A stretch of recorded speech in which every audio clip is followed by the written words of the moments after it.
Ram nyewang ingkang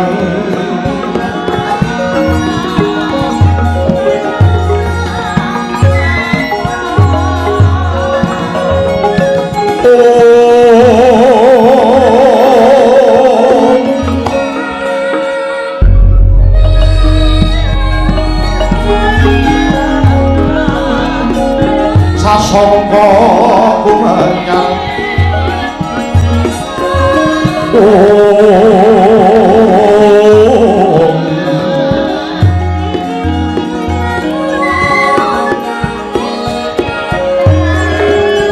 mangrengga burming puri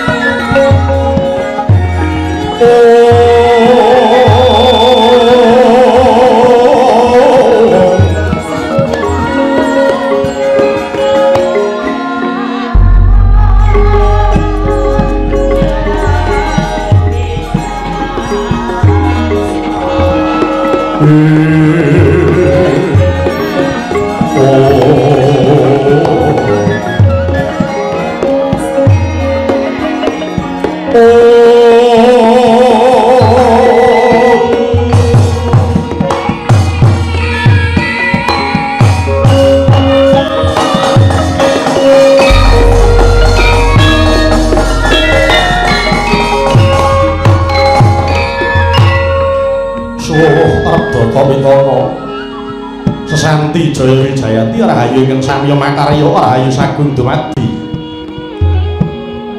bebuka purmakaning kandha dongeng kuna kadhapu paraga dadi sesuluh sinanggit ing carita caraka budaya hambudi luhuring susila hanggancar gesangé jalma ing jaman purwa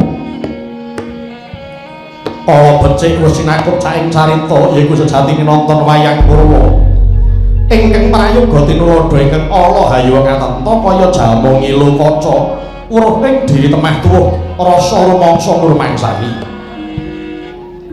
Surya Candra Hyang Kartika ginalaran gelar ing akasa gilir gumanti angidri jagat purwa teking duksina tanpa kembung sahari ratri gesanging arcapa dwanut purbaning kang kawasa tanem tuwuh beriberan satu wana miwah jalma manungsa sajuru-juru wis tinapu tinata tataning kodrat dewasaning urip dewi-dewi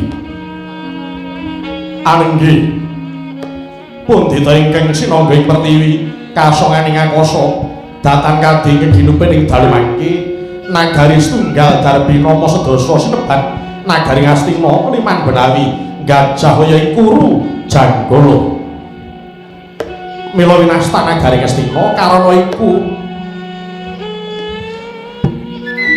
ingkang yasa Prabu Astimurti ya Prabu Nahusa gajah ya liman benawi minangka pepengeduk kunaning kono dadi sasana kedatoning Dwi Pangga mila sinebat kuru janggala labet engga mangke masih dadi palengganing darah kuru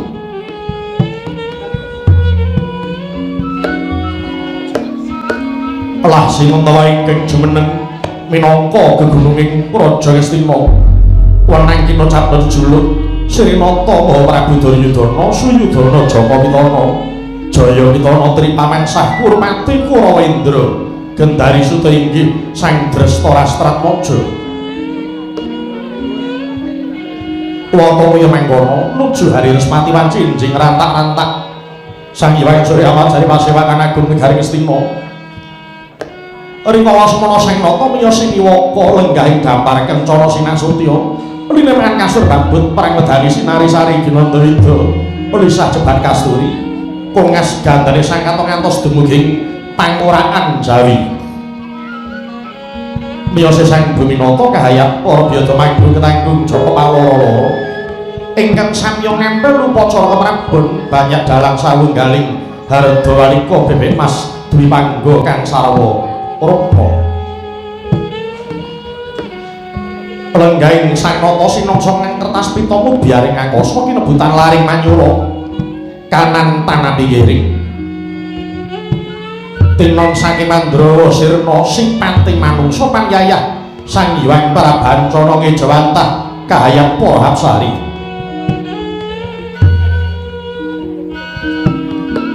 anenggih wa inggih kepareng saged ing ngarsa Prabu lenggah mabukuh Susilastawa menika patih wasisaning praja satriya kula sejenar Raden Harya Suman Trigantalpati ya Retyanapati Harya Sengguni aja duka sarwa kuciwa ing warna nanging labet iku bapa paman saking Prabu Duryudana pramila gedhe panguwasan persasat wenang nepak gunggунane wong sak praja sinambung pungkur satriya tirta tinalang Raden Kartomarma lenggah Susilarja rumahap angentosi dawuh timbalaning Sang Nata ing Jawi begambir hambalabar sawaning para mantri Bupati Jayeng Tamta Hambalugat nganti kadira ping samudring daratan arep pepipit atumpang denggul kang samya semiwa lambat saking ingkang gumarak nganti kaya handoyong-doyong pancak sujining karaton nadyan manatana parandene swasana rep sing demer manentan ana bane kewarang salisih gegodhongan datane basah mirotan lumampah ingkang kapiyarsa mung cari peci jalak mincok ing waringin sawetawis lenggahing Prabu Duryudana parandene dereng kapiyarsa ing dadi pangandikane teka mangkono aturi patih sengkuni mecah marang semining swasana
mangrenggo ning buri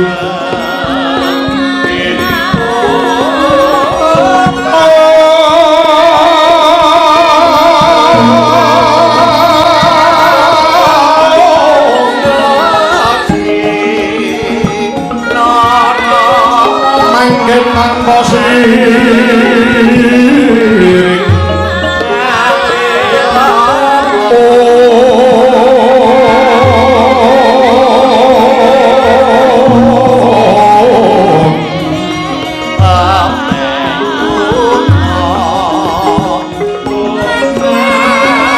tanpa di kagumah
Tunggang Bhanawati yang berhalangan melaneri sang noto Duryudana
Sotyaning sun Gusti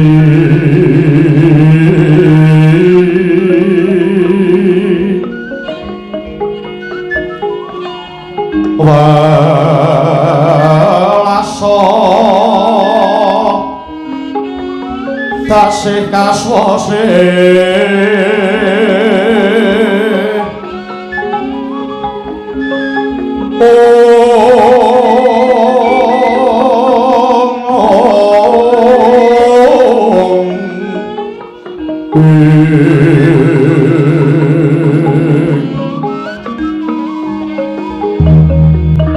Margya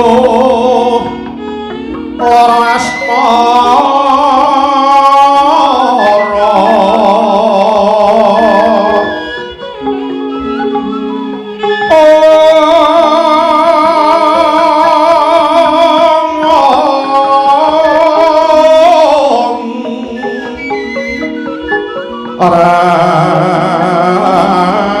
orang-orangmu gumangan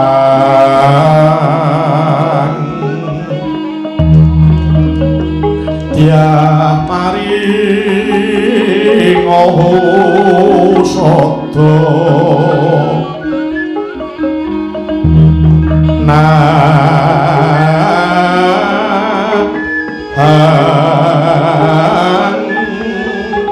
Ger jiwa kawula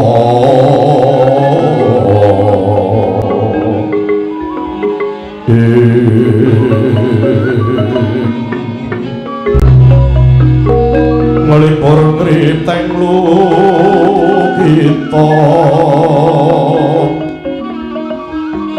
sinau nglangen kusuma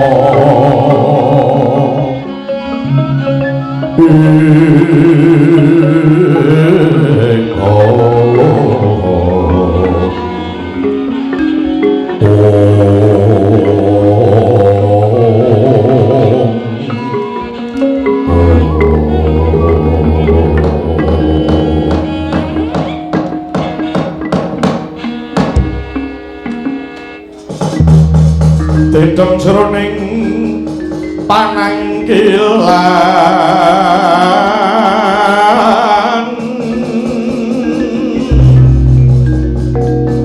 semune kawuryan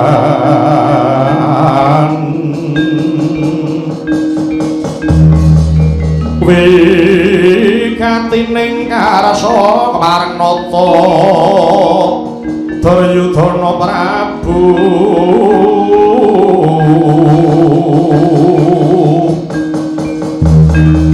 kang miyos tinanggil beda lan saban-saban anti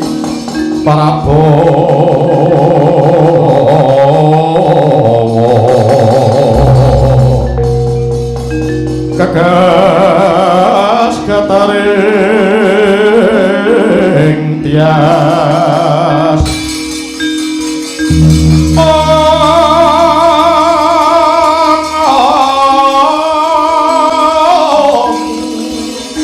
kang sami sumewa tanono kang nyabo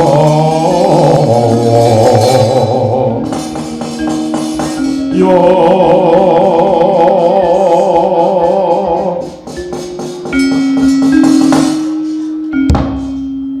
kawula nuwun sinuwun mawantu-wantu ngabdi kula pun sing kuni nyuwun pangapunten dene kula wani matur wonten ngarsa paduka sinuwun ingkang tanpa tinimbalan mboten labet kula menika nerak ing ngareh tata karami inggih awit sampun sawetawis paduka lenggah sineba para nayaka dereng wonten dawuh paduka ingkang ngrumentah kepara kula tingali rengu pasuryan paduka menika menggalih perkawis menapa daya-daya kangabdipun sing kuni cumadhong dawuh sinuwun paluga lakuning lekas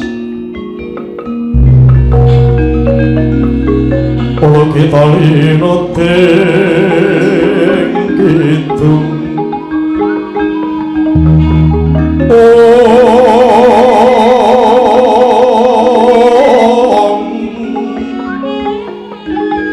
kadung kaderem hamomong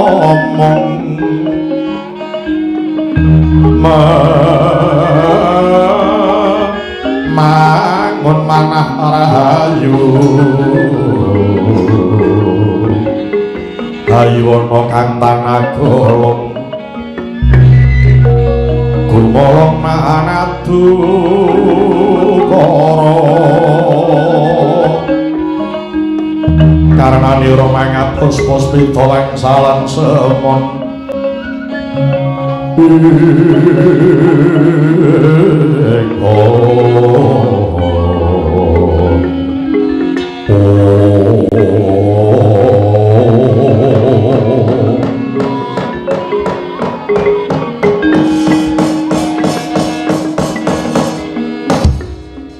Paman Haryo kula wonten dawuh bener apa kang dadi aturaken ira paman lamun ta ingsun kendel ingkang tanpa nyabawa iki pancen ana sing tak penggali menawi kepareng awedharing kathah menapa ing dados darunaning penggali paduka sinuwun sing tak pikir ora ana liya mung kejaba marang Yai Werkudara.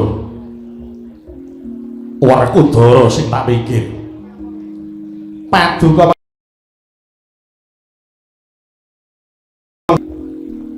wis Sabtu hari nganti ngeri kalenggan iki. Nggone Dimas Werkudara keyungyun marang ilmu kasampurnan. Nalika semana nyuwun diwejang dening Bapa Guru Begawan Durna. Dene Bapa Durna disuni wujude kayugung susuing angin ingkang mapan ana ing Gunung Reksamuka mapan ana jroning alas Tibrasara. Nalika semana angen-angening Duryudana lamun to besok dumadi perang Baratayuda piye bisane Pandhawa kuwi kalah. Bapa Durna paring dawuh nyuda kekuatane Pandhawa. Kekuatan Pandhawa mapan ana Sibratasena.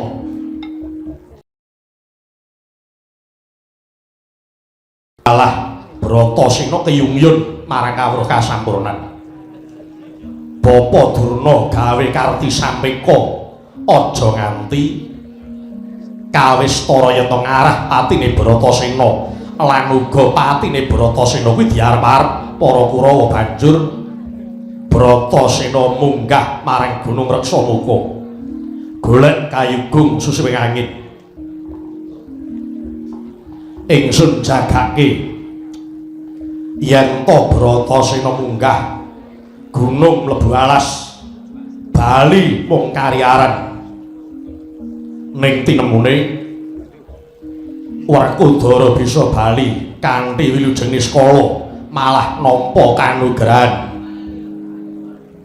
wujude ali-ali Driwendra lan uga Bargawastra saka Bathara Indra lan Bathara Bayu. Tegese sing dadi dawuh Begawan Durna ngarah patine Werkudara wis meleset. Sakwise Werkudara bali, Bapa Durna ora kurang akal. Gelem menjang kawruh kasampurnan yen to kudu ngupadi banyu suci Perwitasari mapan ana ing samudra Minangkalbu. Bratasena ora wegah banjur jumangkah ngupadi wujude banyu suci Perwitasari. Nanging nganti 7 dina iki ora ana kabare Werkudara wis mati apa isih urip. Monggo kepiye penemune Paman Haryo? Sinuwun. Sasampunipun kula nampi dawuh paduka sinuwun kula saged nemtokaken bilih dinten menika Werkudara sampun pejah wis mati. Iye dasarmu apa? Wiwit rumiyin mila mboten wonten lokipun tiyang jegur seganten kok wangsul saged wilujeng menika mboten wonten. Sampun to niat jegur dhateng segara sedeng tiyang kalep kemawon awis-awis ingkang saged wangsul wilujeng. Lho, upami nalika semanten Werkudara minggah wonten Gunung Reksamuka menika saged wangsul kanthi walaya jati temah nirmala menika limrah awit menika tasih wonten daratan. Tasih kathah cara kagem milujengaken badanipun wong tasih wonten daratan. Namung benten menawi wonten samudra menapa ingkang kangge milujengaken badanipun Bratasena mongko manut kabaring ingkang kula tampi anggenipun jegur samudra menika nengah lampahipun. Mangkono Paman. Inggih. Nanging yen to Werkudara mati sebab apa ora ketemu bangkene Bratasena. Nyuwun pangapunten. Seganten menika wiyar sanget lho sinuwun. Wiyar sanget. Upaminipun bangkenipun Werkudara menika kumambang mesti kemawon sampun dados pakanipun buron wana, buron toya ingkang sami mangsa dhateng bathangipun Bratasena kala wau. dadi paman Sengkuni nemtokake yen Werkudara wis mati. Sampun pejah, sampun pejah. Mila boten perlu dipun menggalih menawi piyambakipun tasih gesang mestipun sedinten sedalu sampun wangsul. Mongko menika sampun 7 dinten boten wonten kabaripun.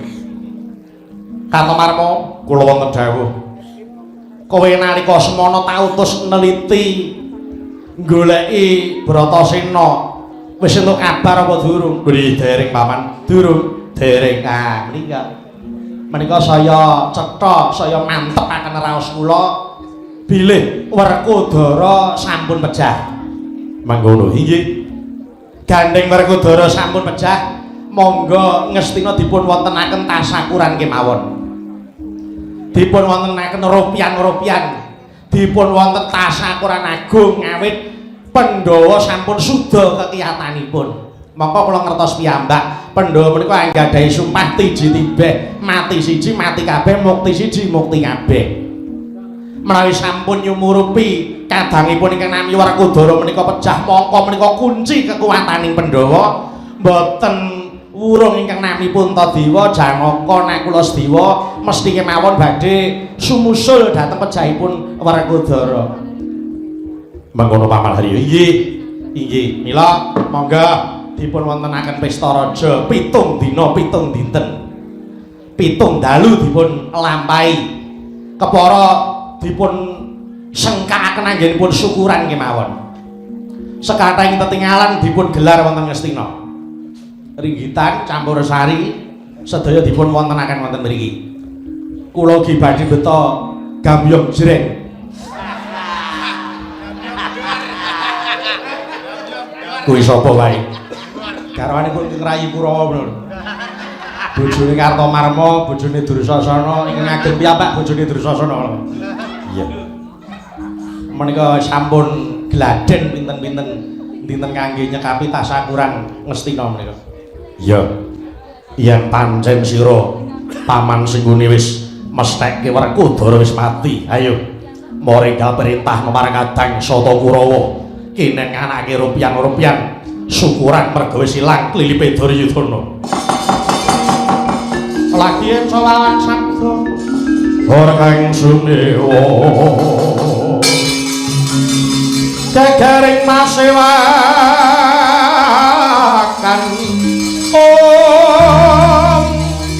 atasan yuwana wonten Tirata Padha ing wantilan wonten ing mangkono dereng ngantos purna pasewakan agung negaring Astina dadak ana angin Garuda kanempuh marang pendhapa negaring Astina. Paranyata iku dadi pangaribawane Sang Bratasena.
Kati karunaning kaswase aneng marga menalakung ori sang ganta wastra mojo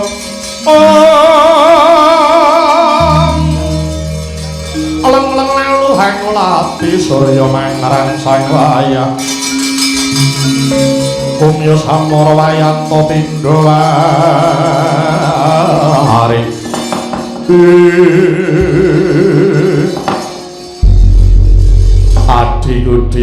adiku Werkudara wis sawetara wektu pun kakang ngantu-antu kelawan balimu. Siang Pantara Ratri aku amung tansah nyenyuni ngersani Gusti Kang Cipta Jagat. Muga si Adi nggone ambyur segara bisa bali kanthi walaya jati temah nirmala. Lah kok mandi sing dadi dongaku. Padha Raharja Werkudara. Iya. Raharja prapakune skala basaku katura ya wis tak tampa. Paman Harya wonten dawuh Werkudara isih urip lan bisa bali. Sing lapor iki marane ora tau komplit ya saiki. Ora positif bareng dikandhake. Werkudara paman sing iya. Padha Raharja prapakune skala. Wah, Yayi Duryudana kakangku apa? Si Adi nalika semana pamit kelawan Bapa Durna. Bakal jegur samudra ngupati banyu suci Perwitasari. Iya. Apa wis entuk gawe? Wis. Aku wis entuk gawe. Sing maringi sapa? Sing menehi, sing nguasani segara. Oh, ngono iya. Aku bakal ketemu kelawan Bapa Durna. Ngene, Werkudara, Kang Rama Sukalima dina iki ora siba. Mangkono. Iya. Kang Rama Sukalima bengi iki pamit. Mula iki digenteni anake Swatama sing ngrebak. Iya. Kang Rama Sukalima ora siba nang kene. Awit apa Kang Rama Sukalima paring dawuh munggah marang Sanggar Palanggatan ora bakal jugar nggone semedi yen durung sira bali. Iya. Yai Kurmati Allah sakwise si Adi mentas saka segara nampa kawruh panunggal apa sing dadi sedyaning Yayi Werkudara. Aku kepengin nitake tapa ngrame kababare dandani sing rusak benerke sing luput jejege sing bengkong. Mangkono. Iya. Pak. Kuwi bener banget. Nggih Werkudara. Kepiye Paman Harya?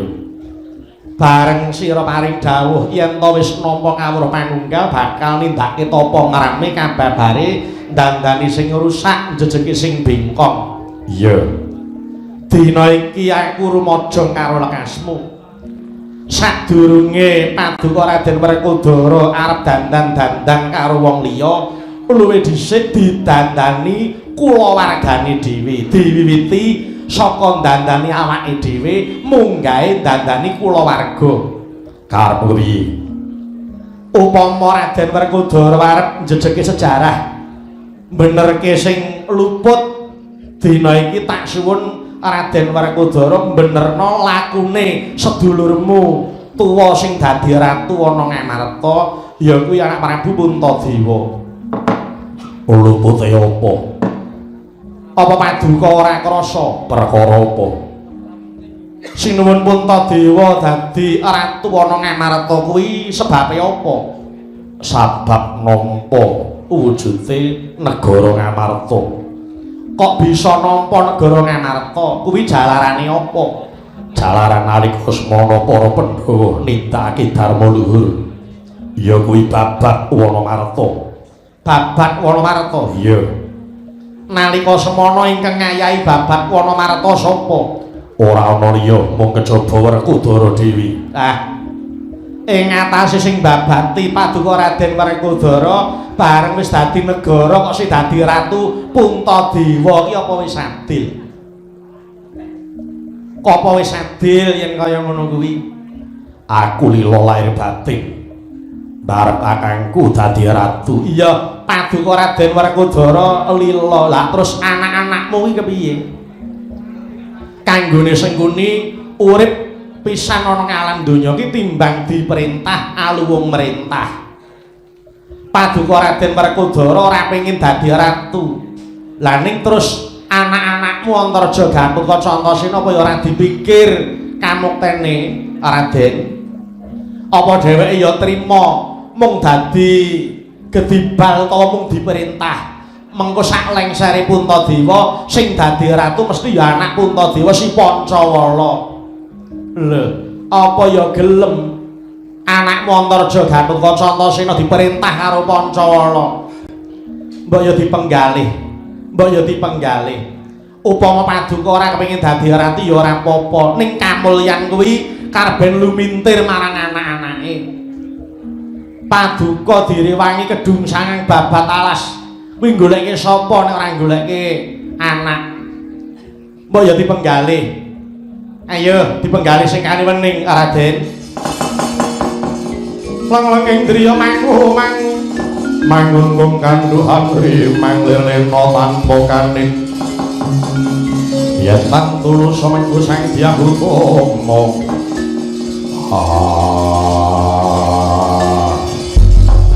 Tak pikir bener kadane sengguni pamanku. Nah, mesti bener wong aku iki wong tuwa. Uripku ana jagat iki ora tau aku iki goroh karo sapa wae. Mula mesti bener apa sing dadi kandhaku. Ya. Gandeng paman sumuni wis ngelingke marang aku dina iki aku njaluk pamit. Aku arep ngrebut bali Praja Ngamarta saka tanganing barep kakangku. Ya, aja wedi Raden. Mengko yen Ratu Ngamarta ngamuk ngrikne Wadyabala Kurawa sing ana mburimu. Ya. Kurwati kakangku. Kepriye aku njaluk pamit. Budal marang Praja Ngamarta njaluk panguwasa Ngamarta saka tanganing barep kakang. Ya. Sing ati-ati ayo Werkudara.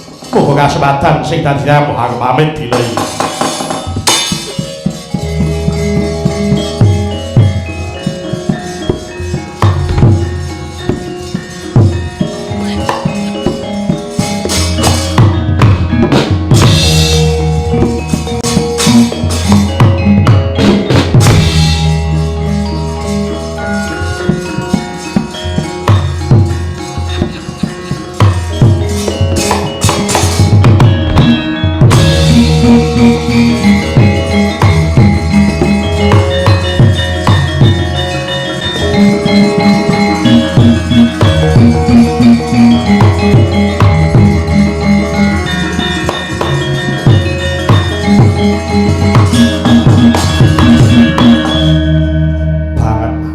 Dene Paman Harya tanggap marang apa sing dadi karepe Duryudana. Inggih, sinuwun menika sampun dados kewajiban kula.